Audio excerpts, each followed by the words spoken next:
الحمدللہ نحمدہ ونستعینہ ونستغفرہ ونؤمن بہ ونتوکل علیہ ونعوذ باللہ من شرور انفسنا ومن سیئات اعمالنا من یہدہ اللہ فلا مضل لہ ومن یضللہ فلا ہادی لہ ونشہد ان لا الہ الا اللہ وحدہ لا شریک لہ ونشہد ان سیدنا محمدا عبدہ ورسولہ ارسلہ بالہدی ودین الحق لیظہرہ علی الدین کلہ وکفی باللہ شہیدا فصلی اللہ علیہ وسلم تسلیما کثیرا کثیرا اما بعد فاعوذ باللہ من الشیطان الرجیم بسم اللہ الرحمن الرحیم یا ایھا الذین آمنوا کتب علیکم الصیام کما کتب علی الذین من قبلکم لعلکم تتقون۔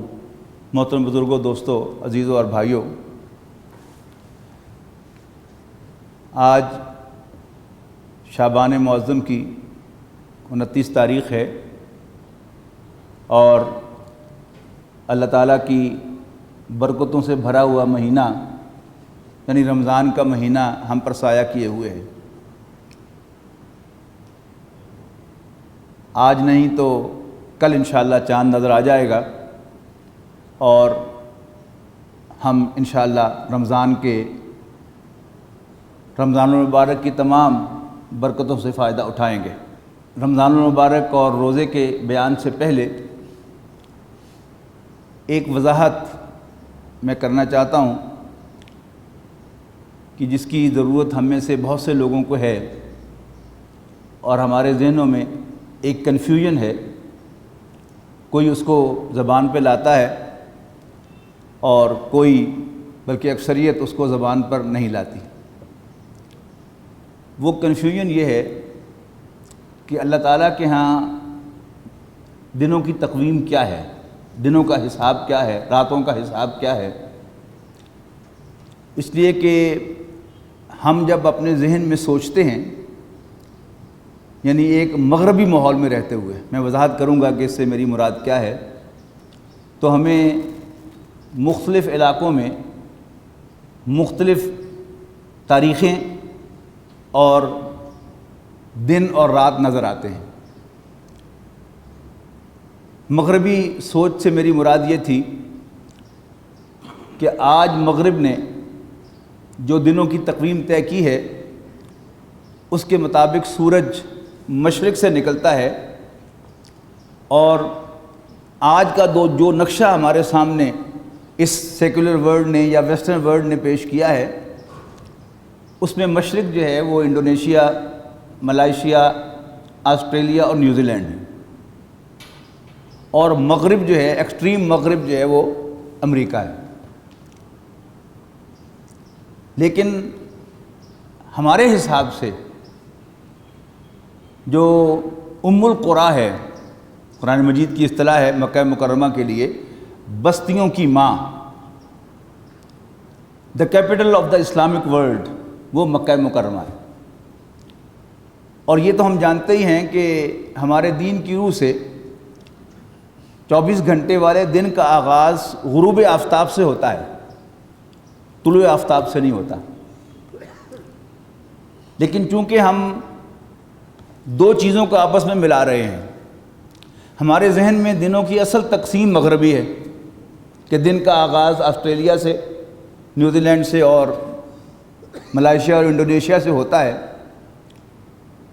لہذا ہمیں دنوں کا فرق نظر آتا ہے۔ مثلاً آج مئی کی جو بھی تاریخ ہے اسی کے ساتھ ہم چاند کی تاریخ جو ہے اس کو ملا رہے ہیں، حالانکہ یہ جو دن ہے مغربی تقویم کا، یہ تو آج صبح شروع ہوا تھا، جبکہ اسلامی تقویم کے مطابق یہی دن وہ اس سے 10 گھنٹے پہلے کا بلکہ 12 گھنٹے پہلے کا شروع ہو چکا ہے، اگر اسے مکہ مکرمہ سے طلوع آفتاب مانا جائے۔ دیکھیے، ایک ہی جگہ انٹرنیشنل تقویم کے اعتبار سے کسی سے آگے کسی سے پیچھے ہے۔ جیسے اس تقویم کے اعتبار سے آسٹریلیا میں اور امریکہ میں تاریخ کا فرق ہوتا ہے، کہ اس لیے کہ یہاں دن شمار ہوتا ہے کہ وہ مشرق سے طلوع ہوا ہمارے نقشے کے مطابق، اور اس کے مطابق جب وہی دن 24 گھنٹے کے بعد یا 22 گھنٹے کے بعد کیلیفورنیا پہنچتا ہے تو اس وقت ادھر نیا دن طلوع ہو چکا ہوتا ہے پہلے سے۔ تو تاریخ کا فرق ہوتا ہے، اور دلچسپ بات یہ ہے کہ اگر آپ الٹی طرف سے آئیں یا الٹی طرف سے جائیں، یعنی اگر آپ یہاں سے مشرق کی طرف جائیں سفر کرتے ہوئے ہوائی جہاز پر، اور آپ کیلیفورنیا میں انٹر ہوں تو آپ کا ایک دن غائب ہو جاتا ہے درمیان میں۔ کیوں؟ اس لیے کہ زمین بھی گول ہے اور سورج بھی مسلسل سفر کرتا رہتا ہے، اس میں کوئی ایک دم وہ بند ہو کر نئے سرے سے کہیں سے نہیں نکلتا۔ اور یہی معاملہ چاند کا بھی ہے۔ اگر ہم مکہ مکرمہ کو اپنا نقطہ آغاز مانیں تو ہم مکہ مکرمہ سے 22 گھنٹے پیچھے ہیں، 2 گھنٹے آگے نہیں ہیں۔ اس لیے کہ آج فیصل آباد میں جو غروب آفتاب ہے وہ 7:04 پر ہے، لیکن مکہ مکرمہ میں اس گھڑی کے مطابق 2 گھنٹے کے بعد غروب آفتاب ہوگا۔ تو اگر ہم جو تقویم ہمارے ذہنوں میں ہے اس کے مطابق چلیں گے تو ہم کہیں گے کہ سعودی عرب ہم سے 2 گھنٹے پیچھے ہے، یا مکہ مکرمہ وقت میں ہم سے 2 گھنٹے پیچھے ہے۔ لیکن اگر ہم مکہ مکرمہ کو نقطہ آغاز مانیں گے تو ہم مکہ مکرمہ سے 22 گھنٹے پیچھے ہیں۔ اور اگر ہم اس تقویم کو اپنے ذہن میں تسلیم کر لیں تو یوں سمجھیے کہ سعودی عرب میں عید اور ہمارے ہاں عید ایک ہی دن ہوتی ہے۔ سعودی عرب کی لیلۃ القدر اور ہماری لیلۃ القدر ایک ہے، یعنی وہ لیلۃ القدر کہ جو سعودی عرب میں 25 رمضان کو یا 23 رمضان کو یا 27 رمضان کو شروع ہوگی، وہ رات جو ہے وہ 22 گھنٹے کے بعد ہمارے پاس پہنچے گی۔ رات ایک ہی ہے اور اس کے 2 گھنٹے کے بعد پھر نئی رات شروع ہو جائے گی۔ تو یہ سارا کنفیوژن ہمارے ذہنوں میں اس لیے ہے کہ ہمارے ذہنوں میں وہ مغربی تقویم کہ دن کا آغاز جو ہے وہ آسٹریلیا سے ہوتا ہے وہ بیٹھی ہوئی ہے، لہذا ہم اس کے اعتبار سے کاؤنٹنگ کرتے ہیں تو کنفیوژن ہوتا ہے کہ اصل لیلۃ القدر کون سی ہے، اصل یوم عرفہ کون سا ہے، اصل عید کون سی ہے، حالانکہ ہے وہی، صرف فرق یہ ہے کہ ہمیں اپنے ذہنوں میں جو کلاک ہے ہمارے ذہنوں کا، جو تقویم ہے ہمارے ذہنوں کی، اس کو ایڈجسٹ کرنا ہے کہ ہم سعودی عرب سے 2 گھنٹے آگے نہیں، اس سے 22 گھنٹے پیچھے ہیں۔ تو ہم نے اخبارات میں پڑھ لیا، ٹی وی پر سن لیا کہ پچھلی شام جو شام گزر چکی ہے اس کو سعودی عرب میں چاند نظر نہیں آیا، لہذا آج انہوں نے روزہ رکھا ہوا ہے، ان کے ہاں یہ آج شعبان کی 30 تاریخ ہے، اور یہی دن جو ہے ہمارے پاس کل آئے گا ہمارے حساب سے، لیکن ہے وہی تاریخ، اس لیے کہ سورج بھی مسلسل گردش کرتا رہتا ہے، یا چاند سورج کے گرد گھومتے رہتا، زمین سورج کے گرد گھومتی رہتی ہے اور اس سے دن رات کا فرق پڑتا رہتا ہے۔ اور اسی طرح چاند بھی ایک ہی دفعہ طلوع ہوتا ہے، سعودی عرب کا چاند اور نہیں ہے، ہمارا چاند اور نہیں ہے، امریکہ کا چاند اور نہیں ہے، آسٹریلیا کا چاند اور نہیں ہے۔ صرف اس بات کو اپنے ذہن میں بٹھائیں، پہلے سمجھے، دل لگے تو اس کو بٹھائیں کہ ہمارا دن، ہماری رات یہ مغرب کی نماز سے شروع ہوتی ہے اور اس کا نقطہ آغاز جو ہے وہ مکہ مکرمہ ہے۔ دنیا کا اسلامک پوائنٹ آف ویو سے اللہ تعالیٰ کی تقویم میں مرکز جو ہے وہ خانہ کعبہ ہے۔ اور ویسے بھی یعنی یہ مغرب نے جان بوجھ کر جو روندیں ماری ہوئی ہیں ان میں سے ایک روند ہے کہ ایک طرف وہ خط استوا کو اصل چیز مانتے ہیں اور مکہ مکرمہ جو ہے وہ دونوں اعتبارات سے جو بھی انہوں نے جغرافیائی لائنیں ہائپوتھیٹیکل کھینچی ہیں ان کے اعتبار سے وہ 0 پر ہے، وہی نقطہ آغاز بنتا ہے۔ اللہ تعالیٰ نے پوری زندگی کا، پورے زمین و آسمان کا حساب جو ہے وہ اس کے حساب سے مقرر کیا ہے۔ اگر ہم اپنے ذہن کو اس حساب کے ساتھ مطابق کر لیں تو پھر انشاءاللہ کوئی کنفیوژن نہیں ہے۔ بہرحال آج ہم 29 شعبان میں سے گزر رہے ہیں اور آج شام جو ہمارے پاس آئے گی یہ سعودی عرب سے شروع ہو کر 22 گھنٹے کے بعد ہمارے پاس پہنچے گی، اور پھر سعودی عرب میں جو شام ہوگی وہ کیا ہوگی؟ وہ یکم رمضان کی شام ہوگی جو ہمارے پاس پھر 22 گھنٹے کے بعد پہنچے گی، لہذا وہ حساب جو ہے وہ بالکل سیدھا ہے۔ اگر آپ اسے سمجھ جائیں گے تو انشاءاللہ آپ کے ذہنوں کے بہت سے سوالات خود بخود حل ہو جائیں گے۔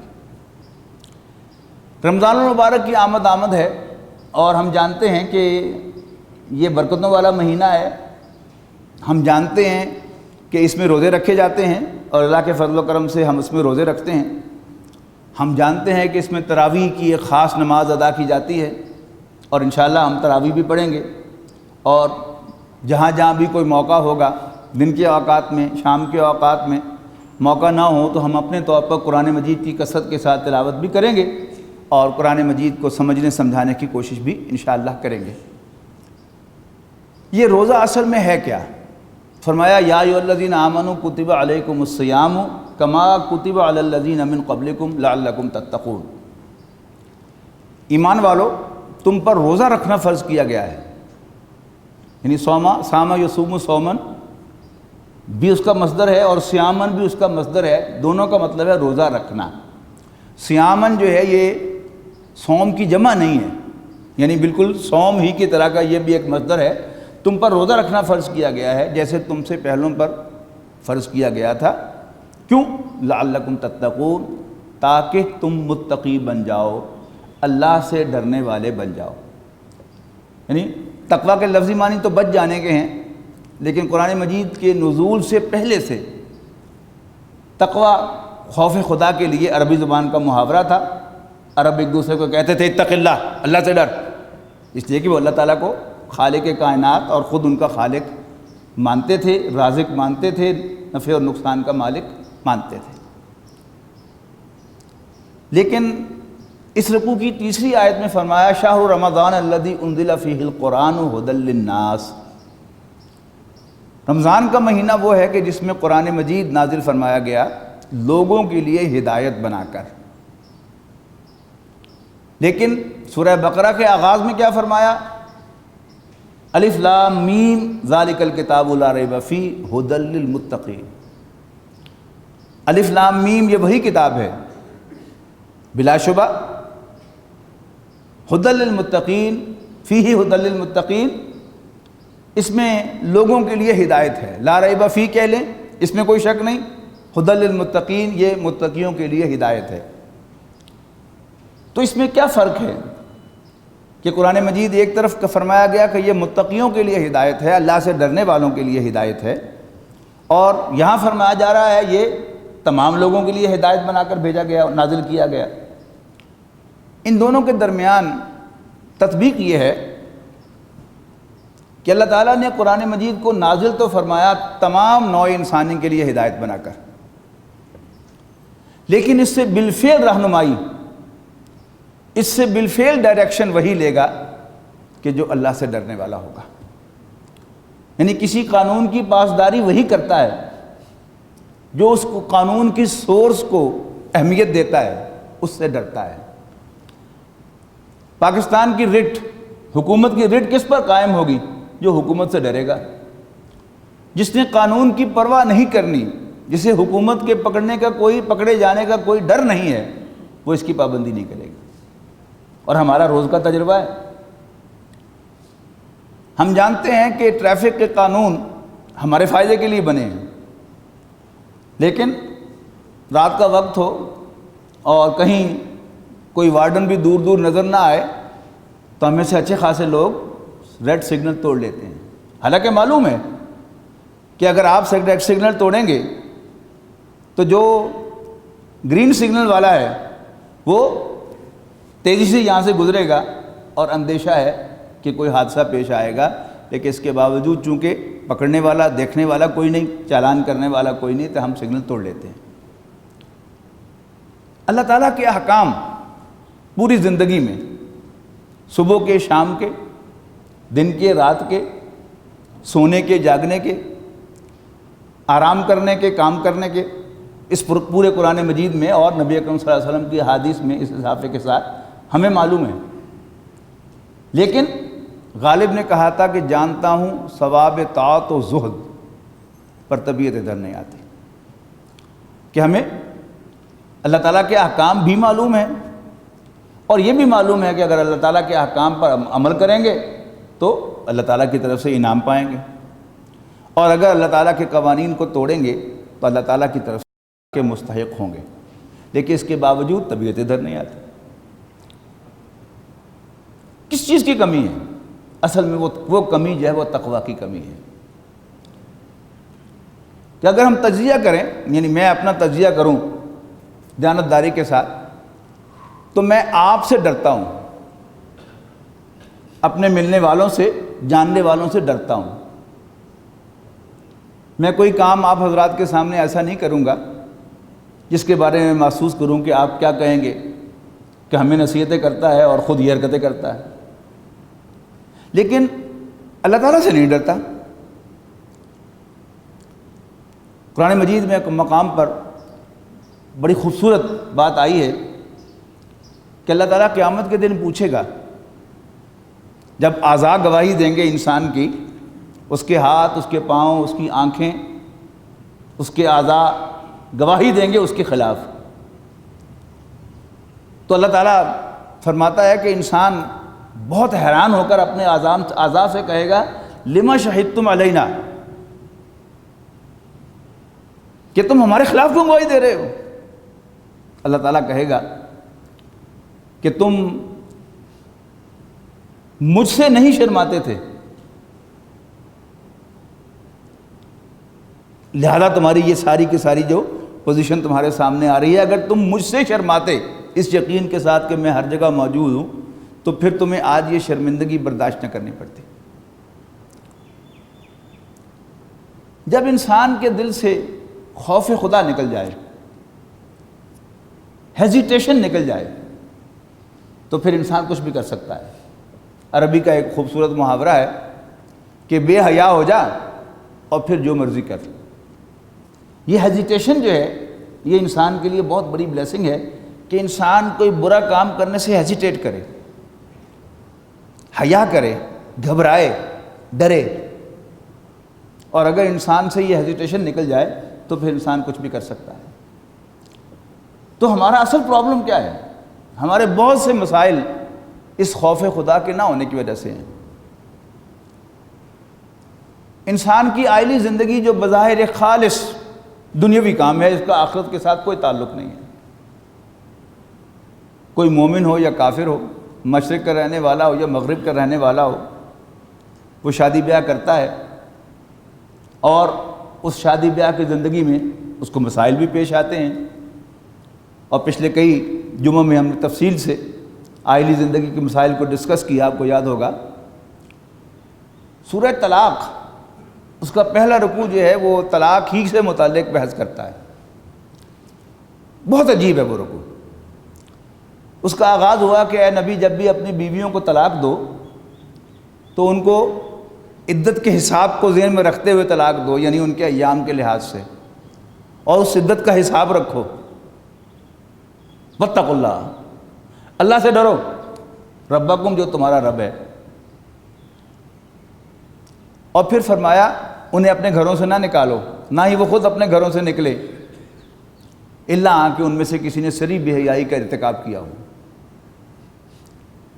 اور یہ وہ بات ہے جس کی اللہ تعالیٰ تمہیں نصیحت کر رہا ہے، تمہیں سے نصیحت کر رہا ہے ہر اس شخص کو جو اللہ تعالیٰ اور آخرت پر ایمان رکھتا ہے۔ آگے سنیے،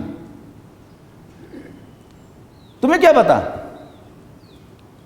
اللہ تعالیٰ کوئی حکم نازل فرما دے تمہارے فیور میں،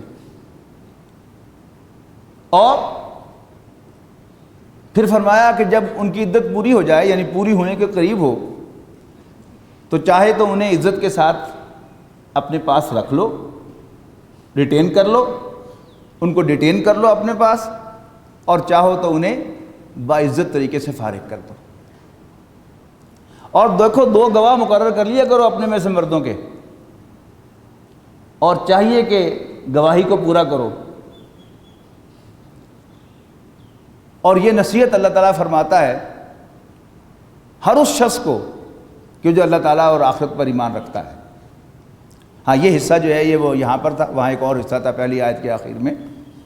اس کے بعد فرمایا وَمَن يَتَّقِ اللَّهَ يَجْعَل لَّهُ مَخْرَجًا، جو اللہ تعالیٰ سے ڈرے گا اللہ تعالیٰ اس کے لیے کوئی وے آؤٹ نکالے گا. مدخل داخل ہونے کی جگہ، مخرج نکلنے کی جگہ، ایگزٹ. یعنی جب انسان بیوی کو طلاق دیتا ہے، کوئی جتنا ہی فن خواہ کیوں نہ ہو، بہرحال اس کے لیے مسائل ہوتے ہیں. تب اس مسائل کا اصل حل کیا بتایا جا رہا ہے؟ من یتق اللہ یجعل لہ مخرجا، جو اللہ تعالیٰ سے ڈرے گا اللہ تعالیٰ اس کے لیے وے آؤٹ نکالے گا. اور جو ومن یتوکل علی اللہ فہو حسبہ، جو اللہ تعالیٰ پر بھروسہ کرے گا اللہ تعالیٰ خود اس کے لیے کافی ہو جائے گا. ان اللہ بالغ امرہ، بے شک اللہ تعالیٰ اپنے کام کو انجام تک پہنچانے والا ہے. قد جعل اللہ لکل شیء قدرا، اللہ تعالیٰ نے ہر چیز کے لیے ایک اندازہ مقرر کر رکھا ہے. اس کے بعد فرمایا کہ وہ عورتیں کہ جن کو ایام نہ آتے ہوں، اس سے مایوس ہو چکی ہوں، یعنی بوڑھی ہوں after the onset of menopause, اور تمہیں ان کی عدت میں شک پڑے تو سن لو کہ ان کی عدت 3 ماہ ہے.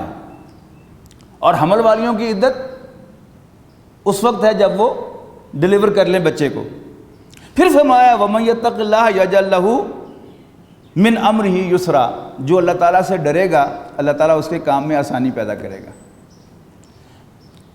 اس کے بعد پھر فرمایا ذَلِكَ أَمْرُ اللَّهِ أَنزَلَهُ إِلَيْكُمْ، یہ اللہ تعالیٰ کا حکم ہے جو اس نے تم پر نازل کیا ہے. وَمَن يَتَّقِ اللَّهَ يُكَفِّرْ عَنْهُ سَيِّئَاتِهِ، اور جو اللہ سے ڈرے گا اللہ تعالیٰ اس کی برائیوں سے اس سے دور کرے گا. وَيُعْظِمْ لَهُ أَجْرًا، اور اس کو بڑا اجر عطا فرمائے گا. یعنی بار بار اللہ کا تقوی، اللہ کا خوف. جب انسان میں اللہ کا خوف نہیں ہوتا کیا ہوتا ہے؟ یہ ہماری عدالتوں میں یہی سارے تماشے ہو رہے ہیں کہ کوئی شخص جو ہے اس موقع پر، یعنی دونوں فریقوں میں سے، جب کسی وکیل کے پاس جاتا ہے تو وکیل اس کے پاؤں سے زمین نکال دیتا ہے کہ بس تمہارے ہاتھ تو کچھ بھی نہیں ہے. پھر حل کیا ہے جی؟ حل یہ ہے کہ اب آپ بھی 2 مقدمات جو ہے دوسرے فریق پر دائر کر دیں، تب آپ کے ہاتھ کچھ آئے گا.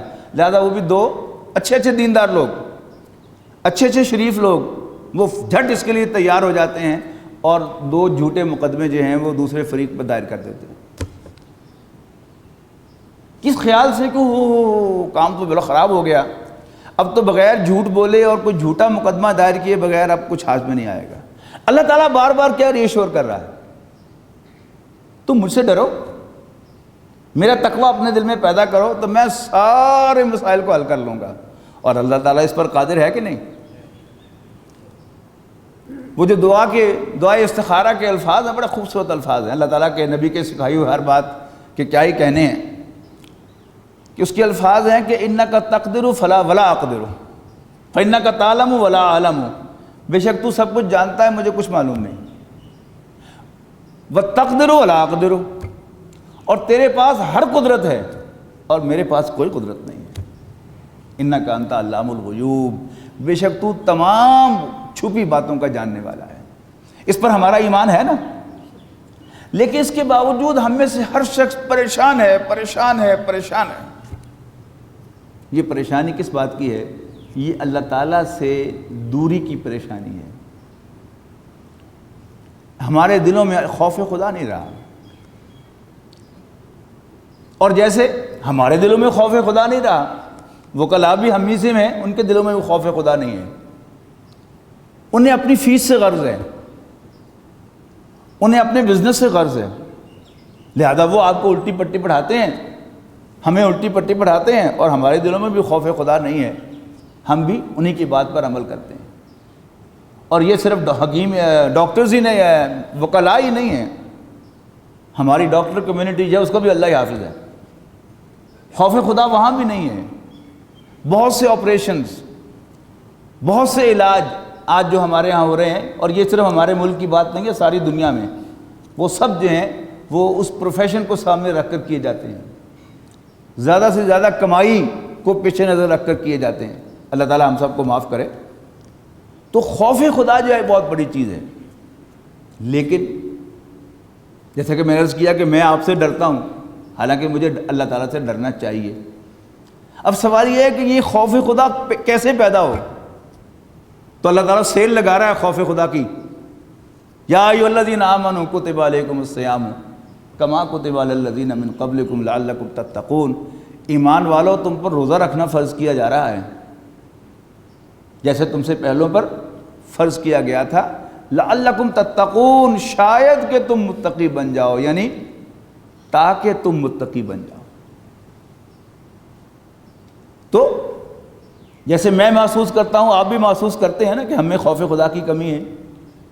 جیسے میرا دل چاہ رہا ہے کہ میں اللہ سے ڈرنے والا بن جاؤں، یقیناً آپ کا بھی دل چاہ رہا ہوگا کہ آپ بھی اللہ سے ڈرنے والے بن جائیں، ہے نا ایسا ہی؟ تو پھر آ رہا ہے مہینہ رمضان کا، اللہ تعالیٰ سے تقوی مانگتے ہوئے روزہ رکھیے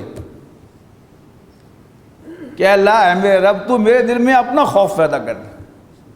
اور جیسا کہ میں نے سورہ طلاق میں آپ کو مثال دی ہے، تو ایک معاملہ ہے نا آئلی زندگی کا معاملہ، چونکہ ہم نے بھرپور گفتگو اس پر کی ہے تو اس کو میں نے آپ کے سامنے کوٹ کیا ہے۔ باقی آپ پورا قرآن مجید پڑھ جائیں تو دین کی اصل روح جو ہے وہ خوف خدا ہی ہے، تقوی ہی ہے۔ دل میں تقوی پیدا ہوگا کہ انسان اور آگے بڑھے گا، اور خوف خدا پیدا ہوگا تو اور آگے بڑھے گا اور ترقی کرے گا دین کے اندر، اور دین میں ترقی ہوگی، خوف خدا پیدا ہوگا تو اللہ تعالیٰ انسان کے تمام مسائل کو خود حد تک حل کرتا چلا جائے گا۔ ہماری پریشانیاں آپ سے آپ ختم ہو جائیں گی، اللہ تعالیٰ پر چھوڑ دیا۔ میرا کام کیا ہے کہ میں اللہ تعالیٰ سے ڈرتا رہوں اور اس کے احکام پر عمل کرتا رہوں، باقی میرے کاموں کی وہ خود فکر کرنا شروع کر دے گا، اور جب اللہ تعالیٰ میرے کاموں کی فکر کرے گا تو کبھی میرا کام بگڑ نہیں سکتا۔ اپیرنٹلی خواہ ایسا ہو، کچھ عرصے کے لیے کچھ پریشانی بھی آئے، کچھ تنگی بھی آئے، لیکن بالآخر کیا ہوگا؟ میں بھی حیران ہو جاؤں گا کہ ہیں نتیجہ یہ نکلا۔ لیکن یہاں جو فرمایا گا سورہ طلاق میں کہ اللہ تعالیٰ نے ہر چیز کا ایک اندازہ مقرر کیا ہوا ہے۔ حضرت یوسف علیہ السلام کو ان کے بھائیوں نے کنویں میں پھینکا اپنے والد محترم کی توجہ حاصل کرنے کے لیے، لیکن اللہ تعالیٰ کا بھی فیصلہ کیا تھا کہ انہی بھائیوں کو ان کے سامنے بھکاری بنا کر پیش کیا۔ ہوا کہ نہیں ہوا؟ یعنی اگر ہم اللہ تعالیٰ کو بھول جائیں گے تو ہم اسے کوئی حادثہ سمجھیں گے، پھر اچانک ایسا ہو گیا، پھر اچانک ایسا ہو گیا، پھر اچانک ایسا ہو گیا۔ ہمارے دین کی روح سے کوئی چیز اچانک نہیں ہوتی۔ ایک پتا، ایک تنکا بھی اللہ تعالیٰ کی اجازت کے بغیر جنبش نہیں کرتا، تو انسانوں کے معاملات اللہ تعالیٰ کی اجازت کے بغیر کیسے ہو سکتے ہیں؟ ہرگز نہیں ہو سکتے۔ تو خوف خدا کے لیے آسان ترین نسخہ روزہ رکھو۔ صبح صادق سے یعنی فجر کی اذان سے کھانا پینا اور ہر قسم کے جنسی تعلقات سسپینڈ کر دو، مغرب کی اذان تک کیوں سسپینڈ کرو؟ ایک رسم کے طور پر نہیں، ہر دفعہ جب جی چاہے، پیاس لگے، پانی پینے کو جی چاہے تو کہیے نہیں، اللہ تعالیٰ دیکھ رہا ہے۔ جب بھوک لگے، کوئی لذیذ چیز سامنے آئے، کھانے کو جی چاہے، رسماً نہ رکیے، یاد کیجئے کہ نہیں، میرا رب مجھے دیکھ رہا ہے۔ جب انسان کی شہوت جو ہے اس پر غلبہ پانے لگے، اپرچونٹی بھی ہو، اہلیہ بھی پاس موجود ہو، جی بھی چاہ رہا ہو، پھر نہیں کہیے نہیں، اللہ تعالیٰ کا حکم ہے کہ میں ایسا نہ کروں، وہ مجھے دیکھ رہا ہے۔ اس سے کیا ہے؟ یعنی وہ جو خوف خدا ہے وہ دل میں انشاءاللہ گھر کرے گا، اور رات کو اس رب کا کلام سننے کے لیے، اس کے احکام کو سننے کے لیے اپنے آپ کو فارغ کیجیے۔ تراویح کو صرف ایک رسم کے طور پر نہ ادا کیجیے، مسجد میں تشریف لائیے دل میں یہ بات لے کر کہ میں رب کا کلام سننے جا رہا ہوں، میں دیکھنے جا رہا ہوں، جاننے جا رہا ہوں کہ میرا رب مجھ سے کیا چاہتا ہے۔ آپ جب یہ دو کام کریں گے تو ایک طرف بھوکا پیاسا رہنے سے، اپنی خواہش نفس کو کنٹرول کرنے سے آپ کے نفس پر آپ کی گرفت مضبوط ہوگی۔ جیسے گھوڑا اور سوار ہوتے ہیں، گھوڑا بھی طاقتور ہے اور سوار اس پر قابو پاتا ہے، یعنی ہارس پاور کے مقابلے میں مین پاور کی کیا ریشو ہے؟ کچھ بھی نہیں ہے. لیکن سوار جو ہے وہ گھوڑے کی تمام طاقت کو استعمال کرتا ہے مرضی کے مطابق اس پر قابو پا کر. ہمارا نفس جو ہے یہ گھوڑے کی مانند ہے جس پر اللہ تعالیٰ نے ہماری روح کو، ہماری شخصیت کو سوار کیا ہے کہ ہم اس منہ زور گھوڑے کو اپنے کنٹرول میں لائیں اور پھر اسے اپنے فیصلے کے مطابق استعمال کریں. اور اپنا فیصلہ ہم پہلے ہی اللہ تعالیٰ کے حضور ڈال چکے ہیں، لہذا مطلب کیا ہے کہ ہم اللہ تعالیٰ کی مرضی کے مطابق اس جسم کی تمام طاقتوں کو استعمال کر سکیں. دیکھیے انسان کو اللہ تعالیٰ نے زمین پر خلیفہ بنایا ہے. زمین کے تمام ریسورسز اللہ تعالیٰ نے انسان کے اختیار میں دے دیے ہیں. اس کے پانی، اس کی ہوا، اس کے دریا، اس کے صحرا، اس کے پہاڑ، یہ سب کیا ہیں؟ یہ اللہ تعالیٰ نے ہماری ڈسپوزل پر دیے ہیں. لیکن ہمیں کیوں پیدا کیا ہے؟ ایک حدیث میں آتا ہے کہ نبی اکرم صلی اللہ علیہ وسلم نے فرمایا انما الدنیا خلقت لکم، یقیناً دنیا تمہارے لیے پیدا کی گئی ہے، وانتم خلقتم للآخرہ، اور تم آخرت کے لیے پیدا کیے گئے ہو. یعنی ہم اللہ تعالیٰ کی بندگی کریں اور اس کا انعام آخرت میں پائیں، ہمیشہ ہمیش کے عیش و آرام کی صورت میں. دنیا کا مال و دولت، دنیا کے سرمائے، دنیا کی آسائشیں یہ ہمارے لیے ہیں، لیکن بطور ٹیسٹ کے. کہ ایک بندہ مومن کا ایمان ہے کہ یہ زندگی کل زندگی نہیں ہے، اصل زندگی آخرت کی زندگی ہے. لہذا اس دنیا کے وسائل، اس دنیا کی نعمتوں پر ابدی اختیار حاصل کرنے کے لیے، انہیں ہمیشہ ہمیشہ استعمال کرنے کے لیے ایک ٹیسٹ سے گزرنا پڑتا ہے. وہ ٹیسٹ کیا ہے کہ یہاں پر دنیا کے وسائل کو، دنیا کی نعمتوں کو اللہ تعالیٰ کی ریسٹرکشنز کے مطابق استعمال کرو.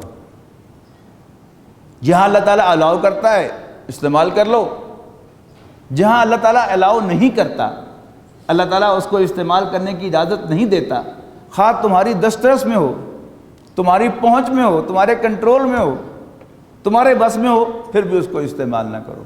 ہم میں سے جو شخص اس ریاضت میں سے گزر جائے گا، اس امتحان کو پاس کر لے گا، اللہ تعالیٰ اسے ابدی عیش و آرام کی زندگی عطا کرے گا جو جنت کی زندگی ہے. وَمَن يُؤْمِن بِاللَّهِ وَيَعْمَلْ صَالِحًا، جو کوئی اللہ پر ایمان لائے گا اور نیک اعمال کرے گا، یکفر عنہ سیئاتہ، جو کہ ہم انسان ہیں، ہم سے کمیاں کوتاہیاں خطائیں ہوں گی، تو اللہ تعالیٰ اللہ تعالیٰ ایسے لوگوں سے ان کی برائیوں کو دور کر دے گا. وَيُدْخِلْهُ جَنَّاتٍ تَجْرِي مِن تَحْتِهَا الْأَنْهَارُ، اور انہیں ایسے باغات میں داخل کرے گا جن کے نیچے نہریں بہتی ہوں گی، خالدین فیہا ابدا، ہمیشہ ہمیشہ ان میں رہنے کے لیے. ذالک الفوز العظیم، یہ ہے اصل کامیابی، بڑی کامیابی.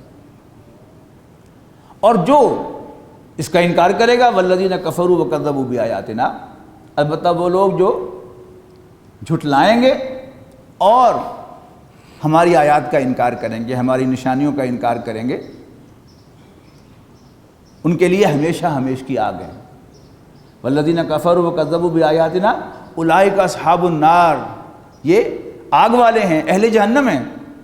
خالدین فیہا، اس میں ہمیشہ ہمیش رہیں گے. وبئس المصیر، اور وہ بہت برا ٹھکانہ ہے. تو حضرات قصہ مختصر، رمضان المبارک ہمارے سر پہ کھڑا ہے، اللہ تعالیٰ کی طرف سے برکتوں کا مہینہ، تمام برکتوں کا، تمام مہینوں کا سردار. یہ ذہن میں رہے کہ ہمارے دین کی روح سے نہ کوئی دن منحوس ہے، نہ کوئی گھنٹہ منحوس ہے، نہ کوئی گھڑی منحوس ہے، نہ کوئی ہفتہ منحوس ہے، اور نہ کوئی مہینہ اور نہ کوئی سال منحوس ہے. سارے دن، سارے گھنٹے، ساری راتیں، سارے مہینے، سارے سال اللہ تعالیٰ کے بنائے ہوئے ہیں، ان میں سے کوئی منحوس نہیں ہے. ہاں، ہم اسے اپنے لیے باعث نحوست بنا سکتے ہیں اللہ تعالیٰ کی نافرمانی کر کے. اسی طرح اللہ تعالیٰ نے خود تمام نبیوں کو بھیجا، حضرت آدم علیہ السلام سے لے کر رسول اللہ صلی اللہ علیہ وسلم تک بے شمار نبی آئے. ان کے درمیان کوئی تفریق نہیں ہے، کوئی ڈسکریمنیشن نہیں ہے، کسی کی توہین کرنے کی ہمیں اجازت نہیں ہے۔ لیکن اللہ تعالیٰ نے ان نبیوں میں سے بعض کو فضیلت دی ہے۔ تیسرے پارے کا آغاز ہوتا ہے اسی آیت مبارکہ سے، تلک الرسل فضلنا بعضهم علی بعض، یہ پیغمبر ہیں بہت سے جنہیں ہم نے ایک دوسرے پر فضیلت دی ہے۔ اسی طرح اللہ تعالیٰ نے ہفتے کے 7 دنوں میں سے جمعے کے دن کو فضیلت بخشی ہے، اور سال کے 12 مہینوں میں سے اس مہینے کو فضیلت بخشی ہے جو رمضان کا مہینہ ہے۔ اور انبیاء و رسل میں سے کلی فضیلت نبی اکرم صلی اللہ علیہ وسلم کو بخشی ہے، اور ہمیں تمام امتوں سے بہتر قرار دیا گیا ہے۔ آپ ذرا ان سب چیزوں کو ملا کر دیکھیں، ایک لائن میں رکھ کے دیکھیں، ان میں مشترک بات کیا ہے؟ وہ قرآن مجید ہے۔ رمضان کا مہینہ وہ ہے جس میں قرآن مجید نازل کیا گیا، انا انزلناہ فی لیلۃ القدر، لیلۃ القدر خیر من الف شہر۔ ہم نے قرآن مجید کو قدر کی رات میں، نائٹ آف ویلیو میں نازل فرمایا۔ اور تمہیں کیا سب پتا کہ لیلۃ القدر کیا ہے؟ لیلۃ القدر خیر من الف شہر، قدر کی رات 1000 مہینوں سے بہتر ہے۔ اور نبی اکرم صلی اللہ علیہ وسلم کے بہت سے اعزازات ہیں، ان میں سے ایک اہم اعزاز کیا ہے کہ نبی اکرم صلی اللہ علیہ وسلم پر اللہ تعالیٰ نے قرآن مجید کو نازل فرمایا۔ اور نیور دا لیس ہمارا بھی ایک خاص اعزاز ہے کہ ہم حاملین قرآن مجید ہیں۔ یہودی حامل تورات تھے، عیسائی حامل انجیل ہیں، تو ہم کون ہیں؟ ہم قرآن مجید والے ہیں، اہل القرآن ہیں، حاملین قرآن ہیں۔ تو یہ ہمارا ایک اعزاز ہے۔ تو وہ برکت والا مہینہ جس میں قرآن مجید نازل کیا گیا وہ آ رہا ہے، پوری آب و تاب کے ساتھ آ رہا ہے، اور بہت گرم موسم میں آ رہا ہے۔ اس کے لیے بھی ہمیں تیار رہنا چاہیے، اس امید کے ساتھ کہ اللہ تعالیٰ اپنی رحمت کی بارش وقتاً فوقتاً برسا کر ہمارے لیے آسانی پیدا کرتا رہے گا۔ پوری طرح ہمت اور اپنی کمر کس لیجیے اس عزم کے ساتھ کہ ہم انشاءاللہ دن کے روزے رکھیں گے، اور ہر وقت جب جی چاہے گا کچھ کھانے پینے کو تو ہم یہ یاد کریں گے کہ نہیں، یہ میرے رب نے مجھے الاؤ نہیں کیا اور وہ مجھے دیکھ رہا ہے۔ اور رات کو نہ صرف یہ کہ نماز تراویح کا اہتمام کریں گے، ہم انشاءاللہ قرآن مجید کو سمجھنے کا بھی اہتمام کریں گے، اور پچھلے سالوں کی طرح اس سال بھی انشاءاللہ قرآن اکیڈمی میں، اس مسجد میں ہم قرآن مجید کا پورا ترجمہ نماز تراویح کے بعد کریں گے۔